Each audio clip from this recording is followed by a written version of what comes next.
Hi, this is Remembering the Past, the show where we talk about people who've died recently, who've had a profound effect on our history, our society, or our culture. Tonight we're going to start out with Arjay Miller, who died recently at the age of 101, and most of the obituaries identified him as the dean of the Stanford Business School from 1969 to 1979, and he did help to transform the Stanford Business School into one of the top business schools in the world. This is one of those examples of the obituary not giving a lot of importance to his previous backstory, which in my opinion was much more interesting. Arjay Miller was the last surviving Whiz Kid. We may have talked a little bit about the Whiz Kids before, but let's talk about them again. In the 1940s, the American Air Force during World War II really was sort of a disorganized operation. They didn't know how much ordnance they had. They didn't know how much they were dropping. They weren't sure exactly where they were dropping it. They didn't know how much all of this cost. And so they turned to a man named Tex Thornton. Tex Thornton was a colonel, and he organized 10 of the brightest young men from the Army Air Force's elite statistical school at Harvard. And using new management techniques and statistics, they worked at the Pentagon and basically reconfigured the Air Force. In fact, they did such a good job that they were named Tex Thornton's Whiz Kids. The brightest of the Whiz Kids was a young man from the West Coast named Robert Strange McNamara, and probably right after him was a farm boy from Nebraska named Arjay Miller. When the war was over, Tex Thornton had the brilliant idea of keeping the 10 Whiz Kids together and having them offer their services to a particular business so that they could retool that business. And they looked around, and after a short period of time, they settled on one of the most high-profile businesses in America, the Ford Motor Company. Henry Ford had made the Ford Motor Company into one of the paragons of American business, one of the most successful companies in the world in the 1920s. But in the 1930s, they started having labor problems. Henry Ford was getting older, and he held on to too much power himself. His son, Edsel, who he was going to turn the business over to, died tragically as a relatively young man. And by the 1940s, Ford was in trouble. Henry Ford was in his 80s. He was sort of losing it. There was no immediate successor. The company was plagued by theft, mismanagement, and incompetence, and might even have gone under had it not been for World War II and all the government contracts they got. Those government contracts saved Ford, but the company was still in trouble after the war. Henry Ford was eased out of management, but there was no one to run the company other than Edsel Ford's son, Henry Ford II, known as Hank Deuce. But he was only 28 years old, and he recognized he didn't know much about the car business.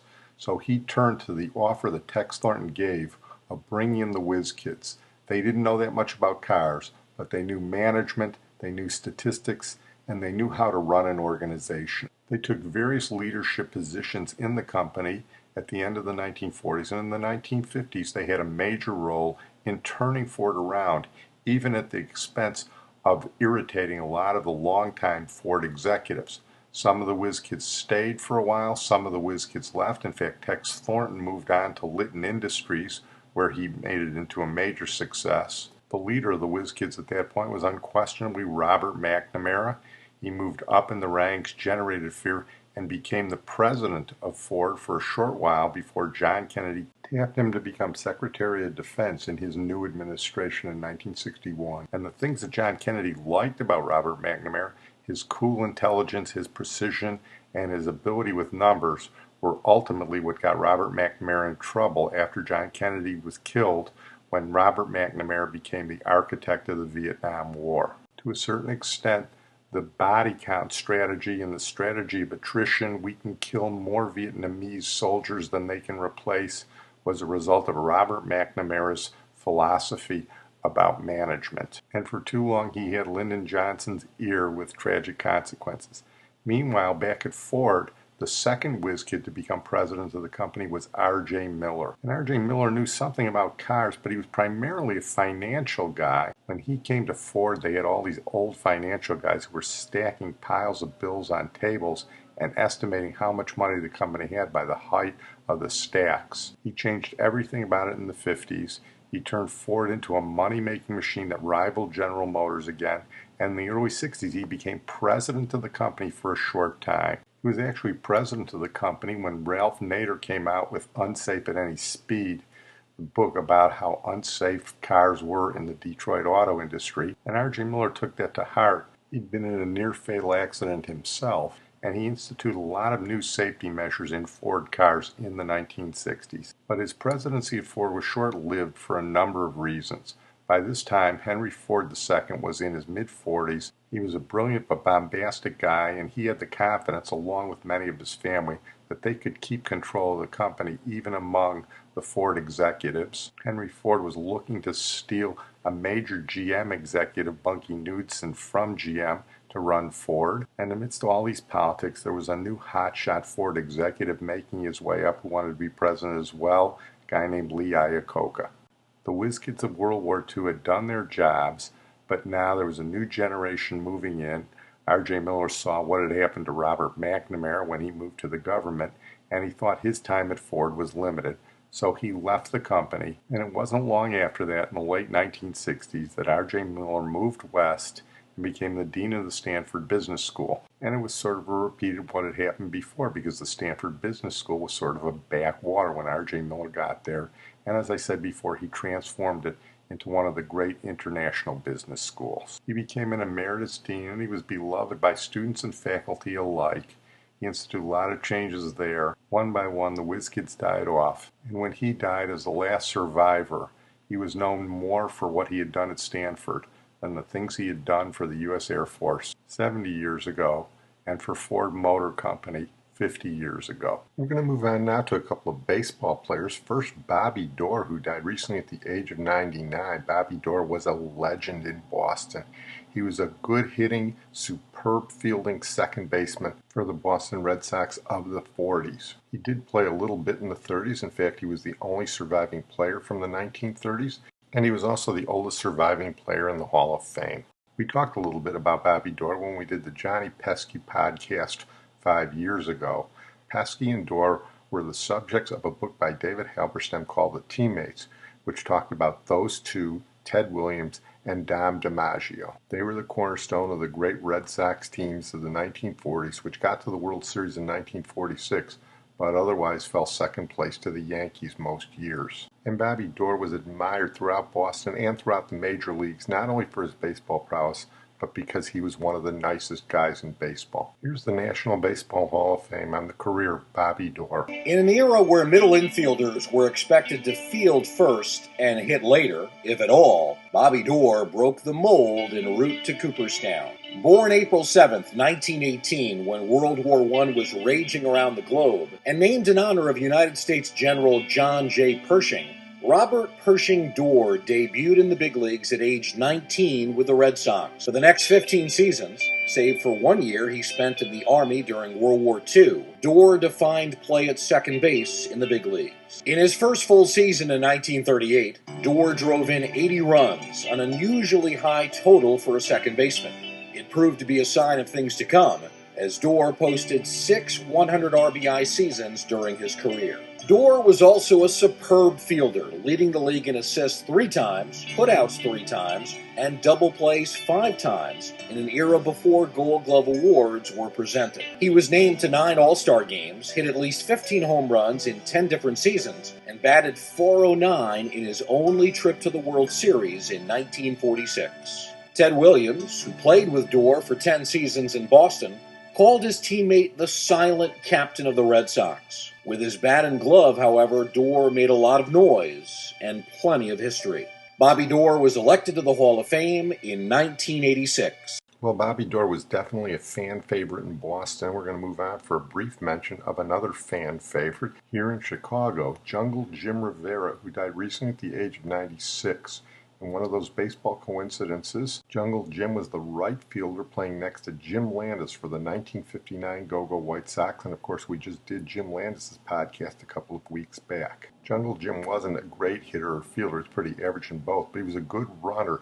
He led the league in triples 1 year, and he also led the league in stolen bases another year, and he was perfect for the Go-Go White Sox. Because of his speed and his occasional diving catch in right field, Rogers Hornsby once said of him, "He was the only man I'd pay admission to see play." Probably his best moment with the White Sox was when he hit a home run that helped win the game that clinched the pennant against Cleveland to win the 1959 pennant. even though he went 0 for 11 in the World Series against the Dodgers, and that's one of the reasons that the Sox lost that World Series. Another thing about him I remember is that when they would play the Yankees, he could not hit Whitey Ford to save his life. But as I said, the fans loved him. He got his nickname either from the way he swung his arms when he led off first base or the way he waved off fielders on fly balls. There are conflicting stories on that, but either way, one sports writer dubbed him Jungle Jim. Before his 10-year career with the White Sox, he actually started with the St. Louis Browns, which made him one of the few surviving St. Louis Browns. I think there are fewer than 10 left. I know Roy Sievers, who also played for the Browns and then for the White Sox, actually a pretty good hitter with the White Sox. We didn't do his podcast, also died this year. Well, we're going to close tonight with Uwe Reinhardt, who died recently at the age of 80. He was the brilliant economist from Princeton, and for 40 years he discussed all sorts of topics, but his specialty was healthcare. I met him a couple of times, really a brilliant guy. Very, very iconoclastic. Always spoke his mind and often against the conventional wisdom. Here he discusses why we tolerate such a high percentage of our GDP going into healthcare. One reason we tolerate it is the healthcare sector is the greatest creator of jobs. The bulk of jobs in America were healthcare. Healthcare drives our economy in a major way. So in some regards, on the one hand, we curse health spending, but at the local level, try to close a hospital.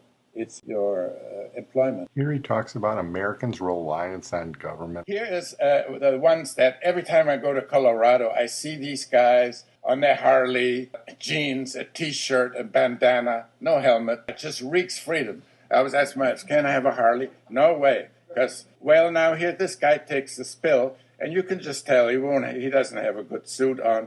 Probably no helmet. And then what happens when he is sick in the hospital, smashed to pieces, and it costs $200,000 and he has no money? Does he just say, hey guys, I'm uninsured, I never joined the club, just let me croak? No.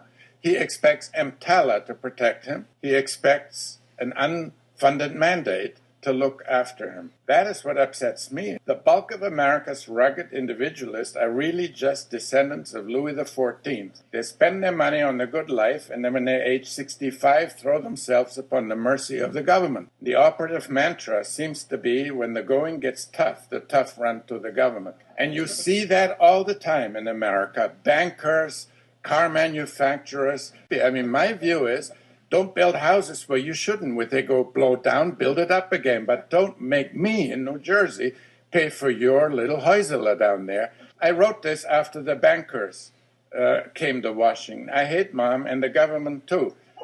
Because I ask here, why did mothers survive evolution? Because usually untoward creatures die. And mothers made it. And what do? They arrest human development with all their regulations. You can't be out in the snow with jammies on throwing snowballs at the window. One of those stupid mom regulations when you're doing research on how strong is a window. But if you have a cold or if you're sick or if you're stuck and your car is stuck, whom do you call? Mom, usually. And that's how bankers are behaved. They're no different from teenagers. And so this is the model. This is American banking. You're looking at it. That's what we've come to. And I think it's tragic. I personally believe the proper approach to banking would have been, and we discussed that earlier, prepackaged bankruptcy. You screw up your balance sheet, the shareholders go, the bondholders become shareholders, and you leave the taxpayer alone. That is so easy to do. I don't know why we don't do it, but it's probably what Tim is. They own us. If you want to see real rugged individualists, go to China. You see them there.